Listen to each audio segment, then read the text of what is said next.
Praise the lord. దేవుని స్తోత్రం కలుగునుగాక. దేని బిడ్డలారా, ఉదయకాల సమయమున మీ అందరికీ నా శుభవందనాలు తెలియజేస్తూ ఉన్నానండి. ప్రతి ఉదయం దేవుని వాగ్దానంతో మీ ముందుకొచ్చే కృపను దేవుడు మాకు అనుగ్రహిస్తూ ఉన్నారండి. హల్లెలూయా, హల్లెలూయా.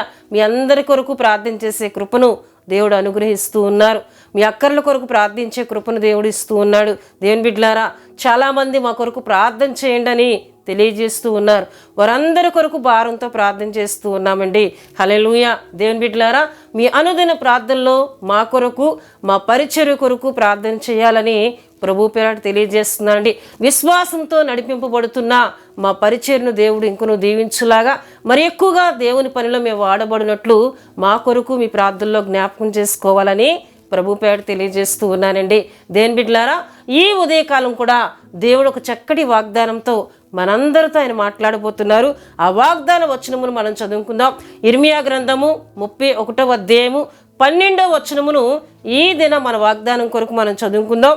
వారు వచ్చి సియోను కొండ మీద ఉత్సాహధ్వని చేతురు, యెహోవా చేయు ఉపకారమును బట్టి, గోధుమలను బట్టి, ద్రాక్ష రసమును బట్టి, తైలమును బట్టి, గొర్రెలకును పశువులకును పుట్టు పిల్లలను బట్టి సమూహములుగా వచ్చెదురు.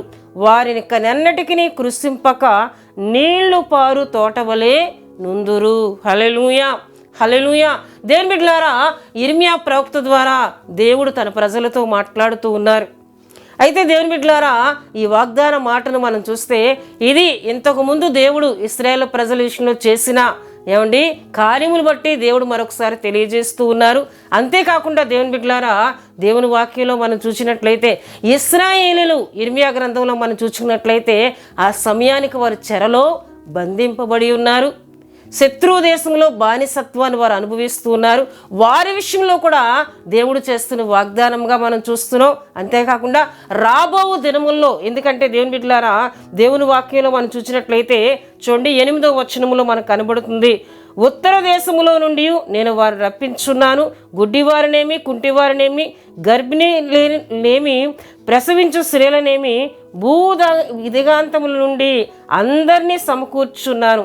మహాసంగమై వారక్కడికి తిరిగి వచ్చెదురు. అంటే రాబోవు దేవుని బిడ్డలారా రాబో విషయంలో కూడా రాబో కాలములో దేవుడు ప్రతి స్థలములోంచి కూడా తన జనులను ఆయన సమకూర్చి తీసుకొని వస్తానని మాట్లాడుతూ ఉన్నారు. హల్లెలూయా, హల్లెలూయా.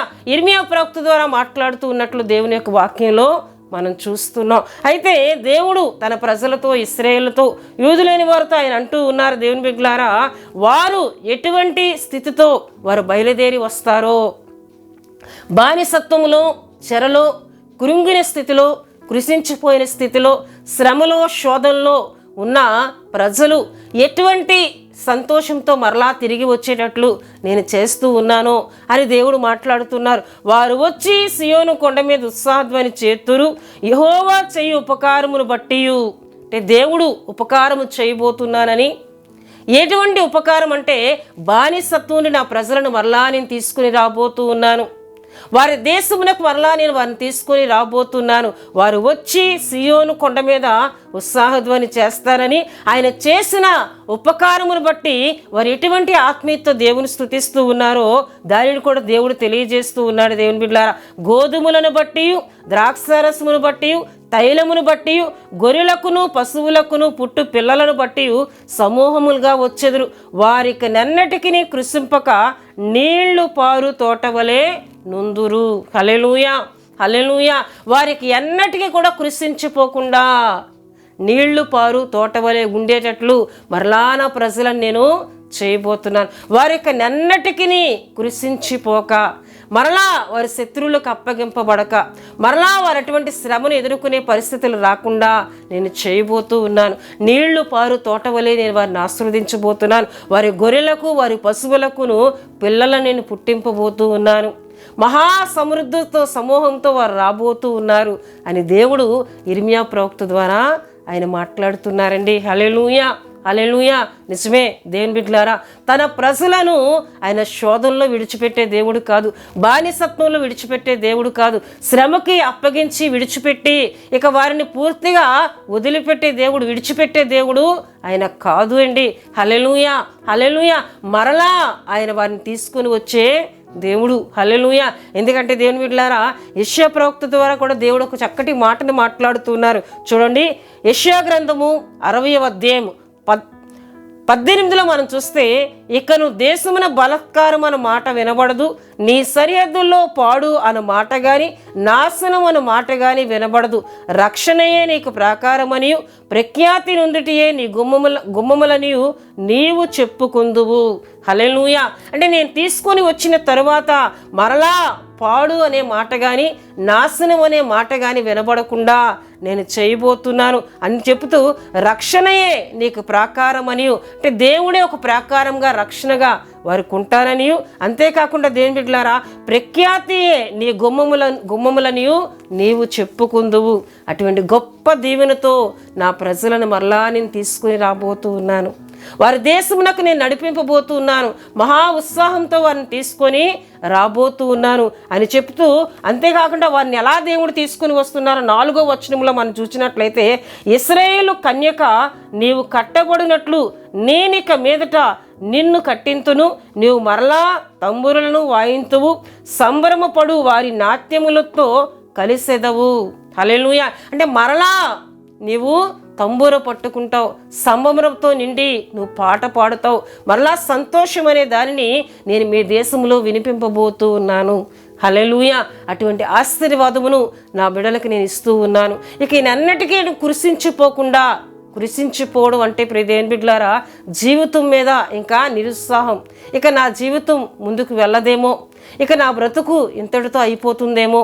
కురిసించిపోవడం అంటే లేవలేని స్థితి, కృంగిన స్థితి గనుక అటువంటి స్థితిని నేను నా ప్రజలకు రానివ్వను.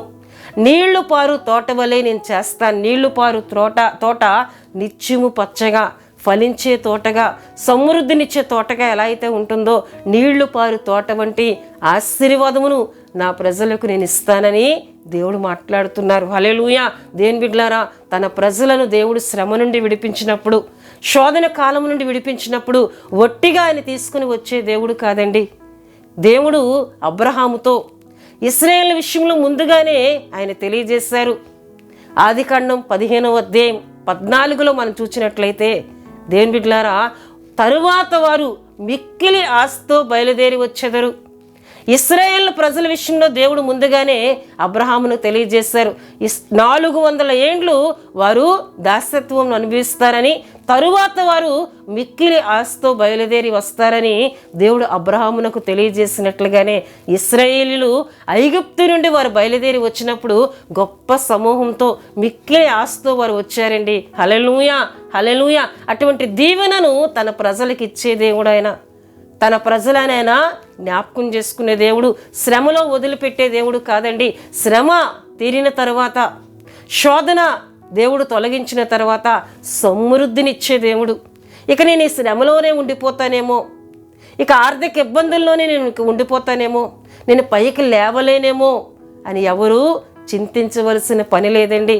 నీ శ్రమ కాలంలో, నీ శోధన కాలంలో ఇశ్రాయేలు ప్రజల వలె నువ్వు మరలా పశ్చాత్తాపడి, అయ్యా ఈ శ్రమ ఎందుకు కలిగిందో, నీ దృష్టికి నేను ఏదైనా అవిధేయులుగా జీవించానా, నీ ఆజ్ఞలు గైకునే విషయంలో నేను వెనకబడ్డానా, ఏ విషయంలో నీవు వెనకబడ్డావో దాన్ని దేవుని దగ్గర ఒప్పుకొని ప్రార్థన చేసినట్లయితే ఇక కృషించిపోయే పరిస్థితులు నీకు రాకుండా నీళ్లు పారు తోట వలె దేవుడు నిన్ను ఆశీర్వదిస్తానని, మహా సంబరము మరలా నీకు ఇస్తానని, మరలా నువ్వు దేవుని స్తుతించే ఆత్మీయులకు నడిపిస్తానని ఉదయకాల సమయంలో దేవుడు మాట్లాడుతూ ఉన్నారండి.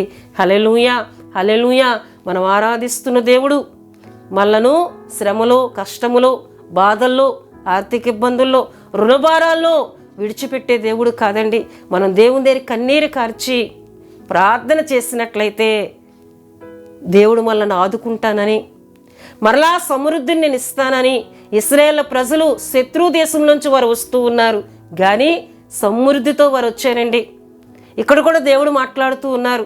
బానిసత్వం నుంచి వస్తున్న ప్రజలు సమృద్ధితో మరలా వస్తారని, నేను వారిని ఆశీర్వదిస్తానని దేవుడు మాట్లాడుతున్నారు గనుక ఆయన ఆశీర్వదించే దేవుడు, దీవించే దేవుడు, ఎన్నటికీ కృషించకుండా నీళ్లు పారు తోటవలే ఉంచే దేవుడు. అటువంటి గొప్ప దేవుని యందు విశ్వాసం ఉంచి మోకరిల్లి ప్రార్థన చేసినట్లయితే నిన్ను ఆయన లేవనెత్తుతానని, నిన్ను ఆయన బలపరుస్తానని, మరలా నీకు సమృద్ధినిస్తానని ఉదయకాల సమయంలో దేవుడు మాట్లాడుతున్నారు కనుక ఈ వాగ్దానంలో ఉన్న ప్రతి దీవెన ఆశీర్వాదం విశ్వసించి నమ్మి వాగ్దానముల దీవెన ఆశీర్వాదములను పొందుకుందాం. దేవుడు తన వాగ్దాన మాటలను దీవించునుగాక. దేవుని బిడ్డలారా, మీ అందరి కొరకు నేను ప్రార్థన చేస్తున్నాను. ప్రతి ఒక్కరూ కండ్లు మూసుకొని తలల వంచి ప్రార్థనలో నాతో ఏకీభించాలని ప్రభు పేట తెలియజేస్తూ ఉన్నానండి. మహాపరిశుద్ధుడా, ప్రేమ కలిగిన తండ్రి, కృపగలిగిన యేసయ్య, మీ ఘనమైన నామమునకు వేలాది వందనములు, వేలాది కృతజ్ఞతాస్తుతులు చెల్లిస్తున్నాను నాయన. ఉదయకాలం మీరు ఇచ్చిన చక్కటి వాగ్దానమును బట్టి నీకు స్తుతులు చెల్లిస్తున్నాను నాయన. అయ్యా, మరలా నువ్వు జ్ఞాపకం చేసుకునే దేవుడు అని, అయ్యో ఆయన కృషించిపోకుండా అయ్యా లేవనెత్తుతానని, బలపరుస్తానని, నీళ్లు పారు తోటవలే దీవిస్తానని, సమృద్ధినిస్తానని మాట్లాడారు. మీకు వందనాలు. ఈ వాగ్దానం విన్నా బిడ్డలందరినీ మీరు దీవించమని ప్రార్థిస్తున్నానయ్యా. ఎట్టి పరిస్థితిలో వారు ఉన్నా, కృంగిన స్థితిలో ఉన్నా, ఆదరణ లేని స్థితిలో ఉన్నా నీ తట్టు తిరిగి ప్రార్థన చేసి ఈ వాగ్దాన దీవెన స్వతంత్రించుకున్నట్లు, ఈ వాగ్దానంలో ప్రతి దీవెన వారు పొందుకున్నట్లు సహాయం చేయండి. దినమంతయు మీ కృప, మీ కాపుదల, మీ సంరక్షణ, మీ తోడు మీ బిడ్డలకు అనుగ్రహించమని, ఎవరైనా బలహీనగా ఉంటే మీ ఆరోగ్యం బిడ్డలకు దయచేయండి అయ్యా. యేసుక్రీస్తు నామములో స్వస్థత, ఆరోగ్యమును దయచేయమని ప్రార్థిస్తూ ఉన్నాను. ప్రయాణములో ఉన్నవారికి నీ కాపుదల, మీ భద్రత అనుగ్రహించి దినమంతా నీ కృపతో కాపాడమని యేసు నామములు అడుగుచున్నాం తండ్రి. ఆమెన్. యేసు రక్తమే జయం, ప్రభు యేసు రక్తమే జయం, ప్రభు యేసు రక్తం సంపూర్ణమైనది, అపవాది క్రియలకు అనంత నాశనం కలుగునుగాక. Amen, amen, amen. దేవుడు మిమ్ములను, మీ కుటుంబములను బహుగా దీవించునుగాక. ఆమెన్.